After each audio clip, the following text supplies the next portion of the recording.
Hello दोस्तों, कैसे हैं आप सब। हम आपके लिए पढ़ेंगे आकांक्षा अक्स की किताब इश्का से एक रोमानी ही नहीं रूहानी खत। जन्मदिन मुबारक। तो आइए आपको रूबरू कराती हूँ इश्क में डूबे इस खत से, जिसे लिखा है मिशेल ने जिंदगी के लिए। जिंदगी, जानते हैं, आपके बर्थडे को लेके बहुत एक्साइटेड थी मैं। मुझे पता है आपके लिए बर्थडे, स्पेशल ओकेजन्स ये सब इतना मायने नहीं रखते। ये उतने ही नॉर्मल हैं जितना कोई और दिन। मगर मेरे लिए तो बहुत ही खास है ना। तो सोचा था आपको इतना खास महसूस कराना है कि अगली बार आप खुद ब खुद मुंतज़िर हो इन पलों के। पता है क्या, जैसे जैसे हम बड़े होते जाते हैं ना, वैसे वैसे जिम्मेदारियाँ, व्यस्तता और ऐसी बहुत सी चीज़ें हमें इस कदर अपनी गिरफ्त में ले लेती हैं कि खास लम्हे भी सिर्फ डिजिटल दुनिया तक सिमट कर रह जाते हैं, जो कम से कम मेरी नज़र में तो बिल्कुल भी सही नहीं है।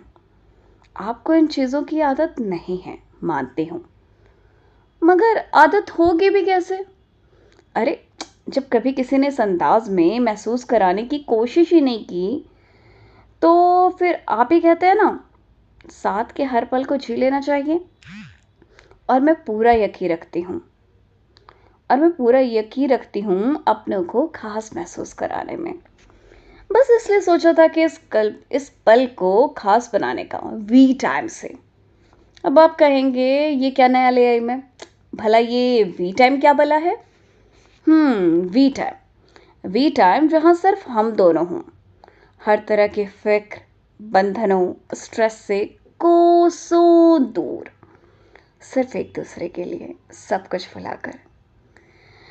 ये जो नकारात्मकता है ना, उदासी है, उन सबको दूर भगाकर एक सकारात्मक सुखद ऊर्जा को पाने के लिए यू नो बहुत सारे दिनों से प्लान कर रही थी।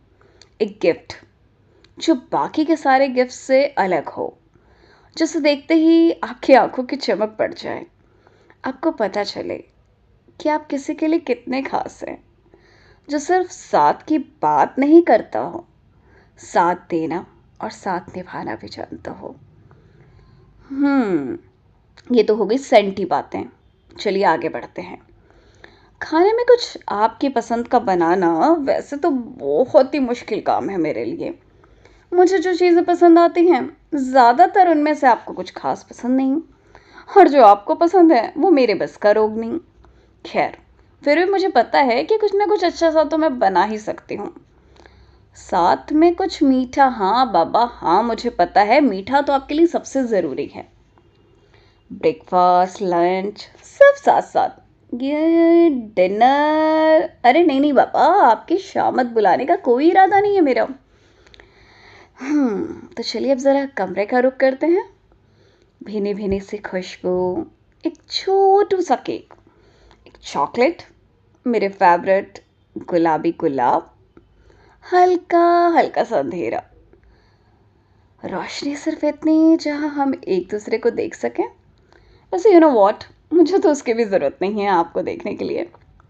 सॉफ्ट म्यूज़िक, कॉफ़ी का एक मग, आखिर कॉफ़ी से एक खास रिश्ता जो है हमारा। ना ना, बिल्कुल भी नहीं। इस बार कॉफ़ी बनाने में मुझे आपकी कोई हेल्प नहीं चाहिए, हाथ जुड़वा लीजिए मुझसे। और फिर एक दूसरे के सामने हम। सोचा तो ये भी था कि आपकी पसंद के मुताबिक तैयार हूँ, हालांकि ये भी बड़ा ही मुश्किल काम है मेरे लिए।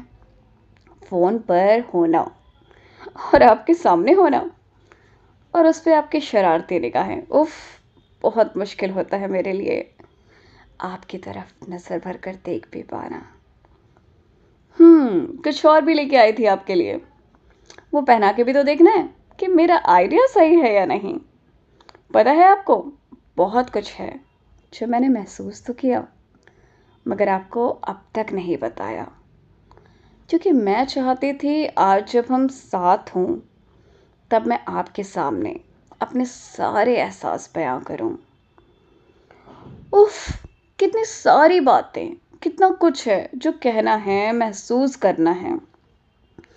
एक ऐसा खूबसूरत दिन जिसमें वक्त कुछ पल के लिए ही सही थम जाए। मैं, आप और हमारे एहसास।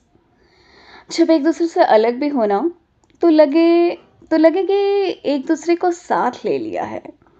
धड़कनों का शोर तो हो, मगर ये तय करना मुश्किल हो कि ये शोर मचाती धड़कनें किसकी हैं। ये रोमानी सा माहौल बस हमारे प्यार और पाकीज़ा एहसास से भरे साथ का गवाह बन जाए। और जब यहाँ से रुखसती ले रहे हो ना, तो आपका सिर्फ एक सवाल हो, फिर कब मिलोगी? कहो ना, फिर कब मिलोगी? बस इतनी सी थी आज की ख्वाहिश, जो हमेशा की तरह अधूरी रह गई। ये सब कुछ बताना नहीं था, करना था। हम्म फ़कत आपकी प्यार में दीवानी, आपकी मिशेल, कुछ अधूरी हशर